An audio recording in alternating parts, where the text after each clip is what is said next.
Hey, good morning. Welcome to the morning brief. Today is Wednesday, April 9th. Not a lot going on today in comparison to previous. 10 a.m. we have final wholesale inventories.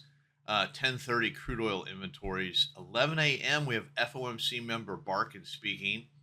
1:01 p.m. we've got 10-year bond auction and the only red item of the day at 2 p.m. the FOMC meeting minutes. So that will help shed some light on how the Fed is thinking about interest rates and the economy. However, I doubt this is going to be very interesting because it does not and will not specifically talk about tariffs. So probably minimal impact from the FOMC since, yeah, as yeah. What else can you say? Moving on Thursday, of course, we've got CPI, big number, and Friday, I think we have PPI. So, gonna be some fireworks starting tomorrow. It's not that the Fed can't create fireworks; it's just that I don't know that they're going to give us any new information. So there you have it. Daily chart.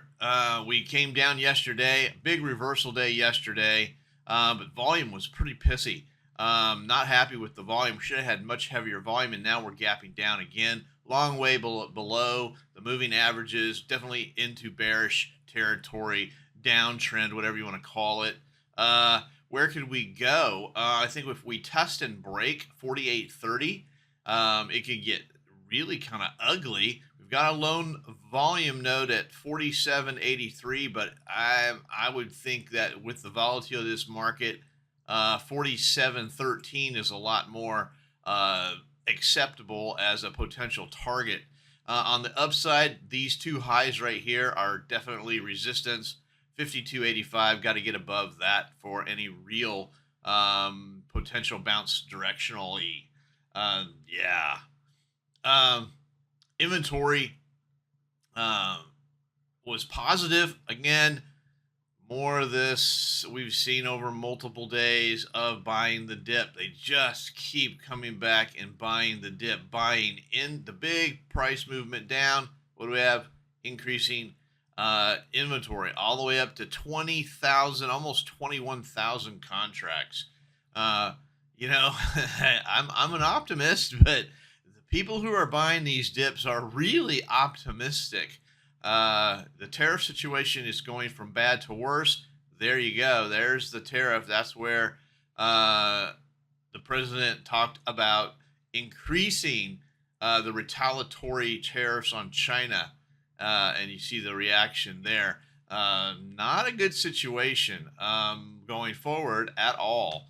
Looking at the overnight action, overnight we had approximately 87 points worth of activity. One of the interesting things is that 87 is like a low number. I can't believe I'm saying that. But yeah, we've had hundreds in the hundreds, and today it's only 87. Remember, the average under normal conditions is about 20 to 22 points. So truly unprecedented volatility. Right as we speak, the VIX is approximately 56. So the last time we saw VIX numbers like this was during the pandemic and the big COVID sell-off. And so we have not seen volatility like this in quite some time. You see I've got some blue lines here where support and resistance is. There's a little bit of resistance at 50.37, 50.69, 51.50, 52.34, and 5300 support. There's a little bit of support at 49. 13, of course, 4,900 everybody's looking at, 48.71, and not much going down below that, 4,800, and it's look out below if we break. So there you have the numbers. Stock Traders Almanac for today is 47.6, 47.6 from the Stock Traders Almanac. Hope you have a great day, and we'll see you tomorrow. Remember, when the volatility is this high, lower your size, go to those micro contracts, and unfortunately, you're going to have to widen your stops because I got stopped out 6 times yesterday because my stop was just way too tight.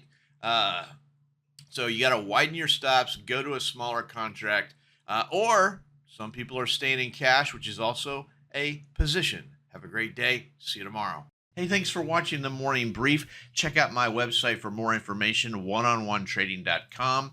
Take a look at the Troy levels, a trade location finder for the futures markets. Help you find those levels of support and resistance that are just so hard to find. I also do personal coaching and mentorships. So go ahead and take a look at my website, oneononetrading.com. Thanks.